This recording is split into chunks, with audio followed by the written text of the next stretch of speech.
A gente vai continuar falando hoje do livro Hábitos Atômicos. A gente está na segunda lei da mudança, que é torne-o atraente. A gente vai fazer um pouquinho a inversão da segunda lei da mudança, porque nesse capítulo de hoje ele fala um pouco sobre mudar hábitos ruins. Ele começa falando sobre o hábito de fumar cigarro, e ele achou interessante um livro que falaram para ele que era muito bom, que as pessoas que fumavam, eles falaram para ele que tinha ajudado bastante. Ele foi ler o livro porque ele queria ver qual era o que tinha feito aquelas pessoas gostarem tanto e realmente terem conseguido parar de fumar. E o que o cara fazia nesse livro sobre deixar o vício do cigarro era associar a identidade das pessoas com elas não serem fumantes. Ele dizia bastante durante o livro todinho que as pessoas elas não eram fumantes, elas não gostavam de fumar.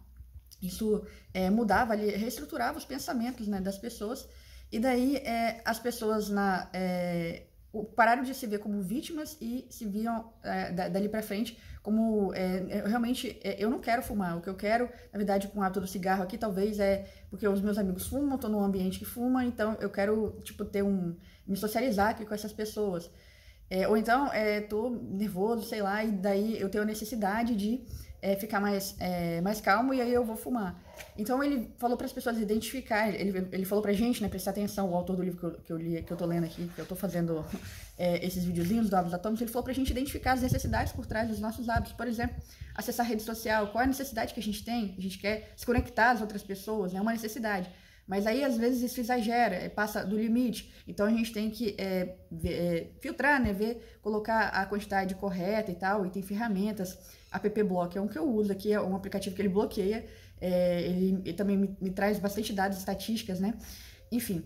Aí ele fala que sempre tem uma necessidade por trás.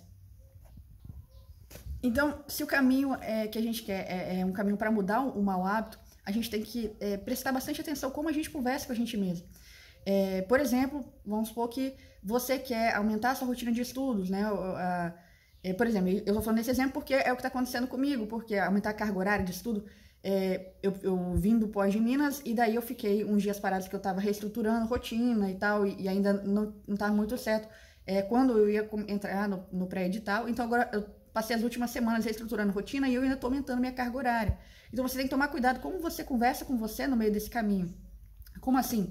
Pô, você já ficou, sei lá, umas 2, 3 semanas sem estudar com a carga horária que você estava acostumado, provavelmente você vai ser um pouco mais difícil para você ir subindo, chegar naquela carga horária que você estava acostumado antes de parar. E eu também estou tomando bastante cuidado em prestar mais atenção na qualidade, aplicando aquele livro do Fixe o Conhecimento, que ele fala muito sobre a gente dá intervalos, né? E isso foi uma coisa que eu não sabia fazer muito bem, descansar. Eu tô aprendendo a descansar, então tô colocando, me habituando a novas rotinas, isso é bastante cansativo. Então, eu tenho que tomar cuidado com a maneira que eu converso comigo, porque eu sou uma pessoa bastante disciplinada, e eu tenho que fazer questão de reforçar isso pra mim. Eu sou muito disciplinada, não é porque eu não atingi aquela carga horária ali, que eu não tô estudando direito, que eu sou preguiçosa, não é. Eu tenho que tomar cuidado como a gente conversa com a gente, qual é a autoimagem que a gente tem, qual que é... A gente não forjar ali a gente não enfraquecer a nossa maneira de ser por conta de pensamentos. E o pensamento também, né, é um estilo de comportamento.